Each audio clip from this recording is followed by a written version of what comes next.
Pengakuan iman Gereja Bethel Indonesia mengatakan bahwa Yesus Kristus juru selamat dan pengantara kita adalah anak Allah yang tunggal, dikandung dari Roh Kudus dan dilahirkan oleh perawan Maria, telah disalibkan, mati, dikuburkan, dan dibangkitkan pada hari yang ketiga dari antara orang mati, naik ke sorga dan duduk di sebelah kanan Allah Bapa sebagai Tuhan dan Raja segala raja.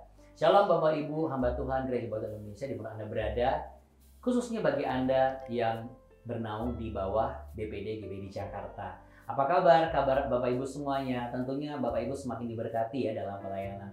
Saya senang sekali bisa menjumpai Bapak Ibu semua bersama sahabat-sahabat kita yang sudah hadir di studio mini BPD DKI Jakarta, rumah kita bersama, dalam satu obrolan, ya memang kita dikatakan ngobrol teologi, tapi kalau ngobrol teologi syaratnya cuma satu, yaitu ngeteh dulu. Iya, selamat datang di Ngeteh Bapak Ibu. Kita ngeteh dulu Pak, silakan Pak. Sebelum saya perkenalkan Bapak-bapak. Mari Bapak Ibu ngeteh dulu ya.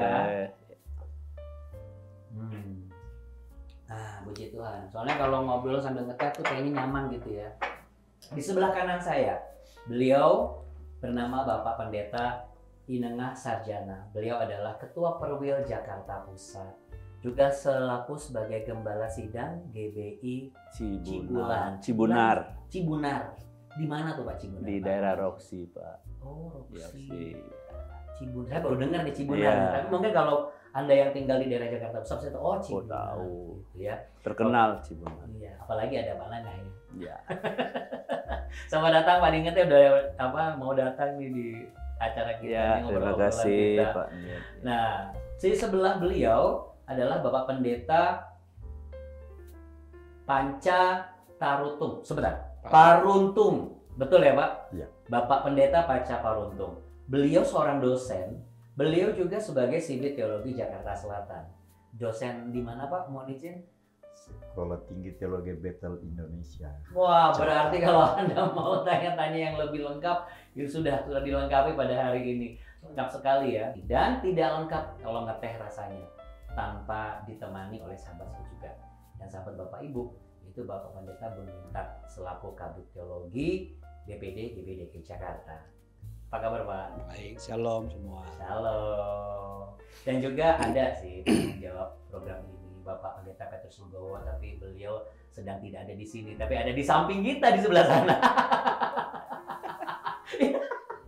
Salam dulu Pak, ke sana Pak. Salam dulu, shalom. Shalom. Mohon berkati. Oke, jadi kalau ada yang bertanya itu syutingnya gimana sih? Kita santai-santai kok syutingnya, walaupun memang orang bilang obrolan teologi, tapi kan tujuan kita di sini bukan mau menguliahi, tapi kita mau berbagi pengalaman dan juga harapan kami apa yang kita obrolin ini bisa memberikan wawasan tambahan dan juga keyakinan kita. Yang penting, saya selalu ingat Pak, Pembintat bilang, dasarnya Alkitab perspektifnya satu sama, nggak ada yang ke kanan nggak ke kiri. Nah, kalau kita bicara kristologi nih Bapak Ibu, saya ingin langsung tanya dulu kepada Pak Nengah. Kalau kristologi ada banyak hal yang harus dijelaskan, tapi sebenarnya apa sih yang paling penting dalam kristologi ini sebagai hamba Tuhan? Ya, kristologi tentu memang kalau membahas kristologi ini kan luas sekali. Ya, tapi kita sebagai hamba-hamba Tuhan, terutama dalam hal memberitakan kabar baik, yang paling utama tentu Kristus itu sebagai Tuhan dan Juru Selamat. Nah, ini tentu yang paling penting menurut saya. Jadi Kristus itu sebagai Tuhan dan juga Juru Selamat manusia. Ada pertanyaan, apa yang terjadi jika Yesus itu bukan sebagai Juru Selamat? Ya, kalau Kristus bukan Juru Selamat, ya dia tidak bisa menyelamatkan umat manusia. Ya, manusia yang berdosa ya tetap berdosa, tidak bisa diselamatkan, tidak bisa mengalami penebusan dari Kristus karena dia bukan Juru Selamat. Dia hanya sebagai, ya mungkin barangkali cuma sebagai nabi atau cuma sebagai guru. Tapi kelebihan Yesus itu kan dia bukan saja nabi, bukan saja guru, tetapi dia adalah Tuhan dan Juru Selamat. Ini yang keunggulan boleh katakan, supremasi Yesus dari tokoh-tokoh yang lain yang pernah lahir dan yang pernah ada di dalam dunia ini. Saya lanjut, makasih Pak. Saya lanjut ke Pak Panca nih Pak. Apakah dalam menjelaskan mengenai kristologi ada hal-hal yang memang harus dirunut dari awal sebagai hal yang fundamental supaya setiap orang itu langsung menangkap intisari? Ya, Shalom Paskah. Kalau pakai Kristologi adalah ilmu tentang ketuhanan Yesus Kristus. Nah, tidak lepas dari Trinitas. Kadangkala orang sulit untuk membedakan antara Allah Bapa dengan Yesus sebagai Tuhan. Nah, di dalam Yohanes pasal 6 ayat 38, sebab aku telah turun dari sorga, bukan untuk melakukan kehendakku, tetapi untuk melakukan kehendak Dia yang mengutus aku. Itu padanan dengan itu, Yohanes pasal 8 ayat 42, di sana dikatakan, jadi kalau tadi turun dari sorga sebagai utusan, maka Tuhan Yesus, ya, ayat 42 dari pasal 8 itu mengatakan begini. Kata Yesus kepada mereka, "Jikalau Allah adalah Bapamu, kamu akan mengasihi aku, sebab aku keluar dan datang dari Allah. Dan aku datang bukan atas kehendak aku sendiri, melainkan Dialah yang mengutus aku." Jadi sebenarnya pertanyaan, apakah Yesus itu Allah? Ya. Apakah Yesus itu Tuhan? Ya. Tetapi kita harus memahaminya. Tidak sama dengan agama lain. Kalau ditanya agama lain, Allah itu sama dengan Tuhan. Kalau kita, Tuhan adalah Allah Bapa yang tulisannya kalau semua huruf besar. Kalau Yesus dikatakan tadi keluar dari Bapa. Firman yang keluar dari Bapa, turun dari sorga, diutus ke dalam dunia ini. Nah, datang dari sorga, diutus untuk apa? Jadi ada beda, karena keluar dari Bapa dan utusan. Tetapi Bapa dengan Tuhan ini artinya turun, jadi nanti di kemanusiaannya akan jelas sekali. Karena seringkali orang bertanya, sama nggak Bapa dengan Tuhan? Allah dengan Tuhan? Bapa keluar, di dalam Bapa itu ada firman. Ya. Kan tadi dikandung dari Roh Kudus, dilahirkan.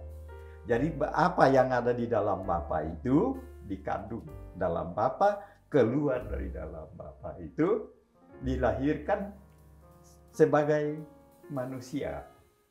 Jadi Bapa adalah Allah dan Tuhan adalah yang firman yang telah menjadi manusia, inkarnasi menjadi manusia. Ya, wah ini terima kasih Pak Panca. Saya langsung ke Pak Bun Mintat. Pandangan Pak Bun Mintat untuk melengkapi ini, karena ada satu kata kunci di sana, inkarnasi. Apa yang bisa membedakan inkarnasi dengan istilah reinkarnasi? Ya, berbeda ya. Yesus itu adalah Tuhan yang jadi manusia. Ya. Allah yang jadi manusia. Jadi kita kalau bicara kristologi, kita harus kembali ke asal yang paling penting itu. Jadi Kristus itu dia adalah Allah yang menjadi manusia. Yesus itu bukan sebagai Allah, dia adalah Allah. Okay?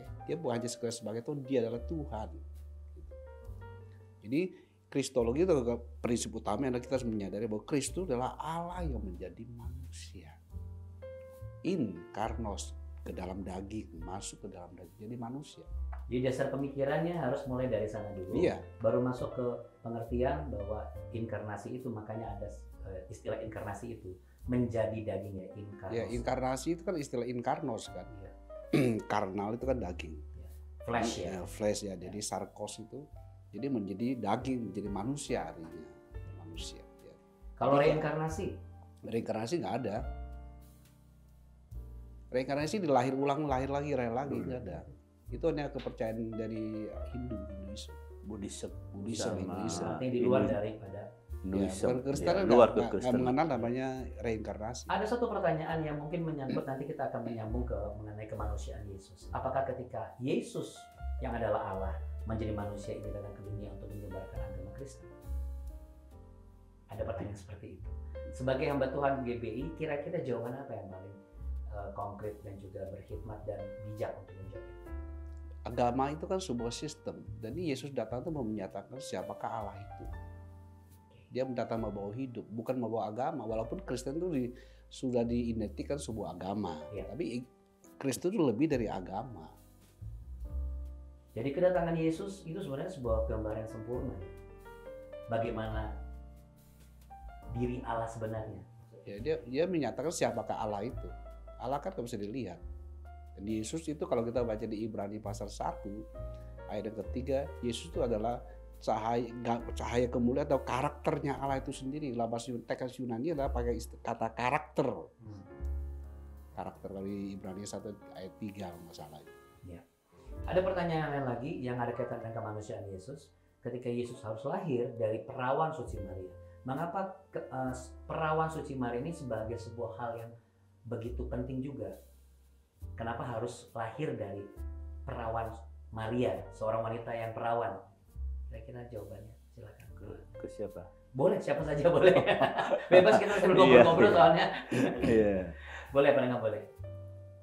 Ya, ditekankan perawan Maria. Ya, tentu ya. Yang masih perawan. Artinya untuk membuktikan atau menunjukkan bahwa Yesus lahir atau berinkarnasi menjadi manusia bukan dari benih manusia atau benih laki-laki, tetapi dari benih Roh Kudus ya yang tanda kutip dititipkan di rahim Maria. Karena waktu itu perawan itu artinya orang yang belum pernah tersentuh oleh laki-laki atau belum pernah berhubungan dengan laki-laki. Jadi untuk menunjukkan bahwa Yesus ini dia tidak lahir dari benih laki-laki, tetapi dia benar-benar lahir dari Allah, dari Roh Kudus ya, sehingga pakai istilah perawan untuk membuktikan atau menunjukkan bahwa dia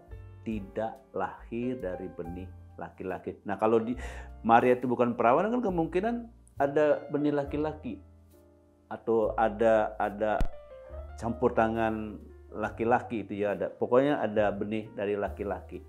Kalau dia bukan perawan, karena itu sangat penting penekanan perawan itu untuk membuktikan bahwa Yesus tidak lahir dari benih laki-laki atau karena hubungan suami istri antara laki-laki dan perempuan. Kira-kira begitu. Masih pandangan. Bagaimana pandangan Pak Panca? Mungkin barangkali mau melengkapi. Sangat bahkan melampaui ilmiah. Ya. Kejadian 3 ayat 15 itu benih perempuannya sip, kalau dalam bahasa ini bukan keturunan, sip. Padahal kita tahu benih itu nggak ada benih perempuan. Tapi di Kejadian 3 ayat 15 itu benih perempuan akan meremukkan kepalamu, sementara kepala penguasa maut ini dipatuk oleh ini. Nah, itu dapat dibuktikan ketika darah Tuhan Yesus yang diselidiki di laboratorium Israel dan laboratorium Amerika ternyata bukan benih laki-laki, benih perempuan. Nah, itu dapat membuktikan bahwa sebenarnya kitab suci atau Alkitab ini melampaui ilmiah. Dan itu sudah sejak awal. Cuma memang harus dilahirkan sebagai manusia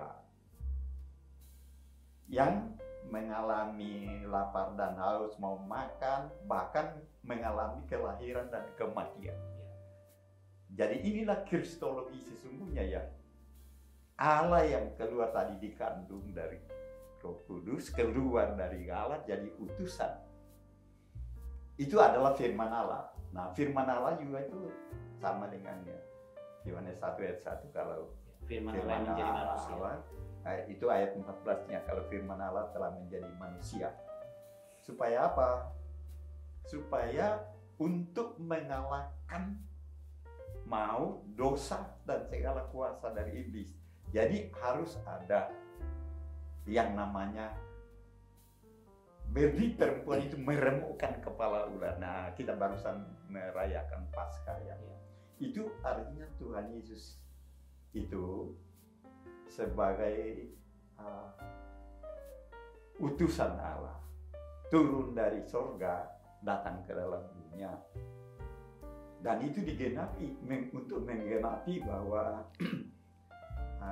mengalahkan maut, mengalahkan setan, mengalahkan kuasa maut itu, sehingga manusia bisa diselamatkan. Harus ada manusia yang sejati. Yang kita tahu Yesus itu adalah gelarnya Tuhan, karena dia manusia yang sejati. Jadi dari Allah Bapa ke Tuhan itu gelar untuk jadi manusia, supaya manusia ini bisa kembali kepada Allah sebagai Tuhan Yesus datang untuk menyelamatkan semua manusia. Kita akan masuk ke, makasih Pak, kita akan masuk ke jabatan-jabatan yang dikenal di dalam diri Yesus. Tapi saya ingin ke Pak Bung Minta lagi nih di sisa waktu kita untuk melengkapi apa yang disampaikan Pak Nama dan juga Pak Panca secara sederhana, dan juga sambil saya kasih pertanyaan titipan begini. Mengapa dalam kekristenan Allah itu harus appear as human, menjadi daging gitu? Ya. Kalau buat saya simple, karena yang ditembus itu manusia. Dia harus menjadi manusia supaya dia bisa mati sebagai manusia, mewakili kita. Nanti kemenangannya adalah kemenangan kita. Gitu. Ya, mengalahkan. Tuhan butuh mengalahkan setan nggak perlu. Tuhan nggak perlu mengalahkan setan. Setan itu bukan tandingan Tuhan. Tapi Yesus mengalahkan setan di posisinya sebagai manusia. Dia mati sebagai manusia supaya kemenangannya itu adalah kemenangan kita. Dia mati mengalami maut sebagai manusia supaya kita itu lepas dari kuasa maut. Ya. Gitu. Jadi simpel buat saya, mengapa Kristus atau Allah jadi manusia? Karena yang ditebus itu manusia. Maka Allah mau tidak mau harus memilih menjadi manusia. Manusia berdosa, siapa harus dihukum? Masa Allah yang dihukum? Manusia harus dihukum. Bukan Allah yang harus terima hukuman. Nah, supaya bisa dibebaskan maka harus ada manusia yang tidak berdosa yang bisa menanggung hukuman. Dari pihak manusia nggak ada seorang pun bisa wakili. Maka satu-satunya yang bisa adalah Allah yang menjadi manusia. Mewakili Allah dan mewakili manusia. Manusia yang tidak berdosa tentunya. Ya. Karena itu, mengapa Allah harus jadi manusia? Karena manusia harus diselamatkan. Dan tidak bisa diwakili oleh manusia lain yang memang hasil dari persetubuhan antara laki-laki dan perempuan, karena itu tetap membawa dosa ya. Tapi kalau dari Allah sendiri yang jadi daging, seperti Pak Bumi tadi bilang, memang seperti itu. Saya menarik itu, Ya. Pak. Berarti Saya kalau boleh saya nambah menang, sedikit gini boleh, nih. boleh, Pak. Siapa di antara manusia yang bisa dipilih mewakili manusia dan mewakili Allah? Dari pihak manusia nggak ada yang layak. Kalau mungkin di antara manusia ada bisa wakili, tapi dia nggak bisa wakili Allah. Menarik, ya. Nggak bisa. Katakan walaupun ini nggak ada di antara manusia yang bisa dipilih mewakili manusia yang Allah kehendaki, memang nggak ditemukan semua manusia sudah berdosa kan. Tapi sekarang kalau sudah ada, bisa nggak diwakili Allah? Nggak bisa. Saya Yang mewakili harus- penengah, sudah hukum penengah saya yang tanggung. Iya, tapi begitu untuk mewakili Allah saya Nggak bisa. udah beda gitu. Dan manusia kan nggak bisa menanggung dosanya kan, dia sendiri juga berdosa kan, dia menanggung dosa. Jadi mau nggak mau harus Allah yang jadi manusia, karena qualify-nya harus penengah itu adalah mewakili dua belah pihak, nggak boleh hanya manusia aja, mewakili Allah juga gitu. Itu yang disebabkan kalau kita sudah mengakui Yesus adalah Allah, kita lahir dari Allah, kita lahir dari rohnya. Karena iman kita di dalam Yesus itu yang mengalahkan dunia. Itu yang 1 Yohanes pasal 5 ya. Iya itu ya, mengalahkan dunia itu. Ya, Jadi setan itu kita kalahkan karena apa? Karena kita percaya di dalam Yesus. Ya, saya percaya hamba-hamba Tuhan di Gereja Batu Indonesia memiliki iman-iman yang mengalahkan dunia. Amin. Amin ya. Amin. Karena untuk itulah kita dipanggil, karena ada satu tujuan yang mulia, tugas yang harus kita emban dan harus kita genapi, yaitu bukan hanya sampai 10.000 gereja, tetapi juga menuntaskan amanat agung bersama-sama. Ya. Bagaimana penuntasan ini bisa terjadi kalau tidak sepikir dan sehati sejiwa. Itulah sebabnya ngeteh itu ada, supaya kita itu nggak cuma ngobrol, nggak cuma kong kali kong, maksudnya kongko, tapi juga kita menyamakan semangat, menyamakan perspektif kita. Kayaknya untuk ngobrol-ngobrol selanjutnya pasti masih ada hal yang lain, karena kita akan bahas mengenai jabatan Yesus, yang penting itu juga hal yang bisa kita implementasikan dalam pelayanan kita supaya semakin banyak jiwa-jiwa yang kita jangkau. Tapi saya ingin pastikan Bapak Ibu kita ngeteh dulu. Iya, mesti minum dulu. Iya, terima kasih. Iya, terima kasih. Pak Nengah, Pak Panca dan juga Pak Buminta, kita ngobrol-ngobrol lagi untuk episode berikutnya ya. Boleh Siap, ya? siap. Jadi kalau Ibu sekalian jangan kemana-mana, tetap ngeteh, ngobrol teologi bersama kami di BPD.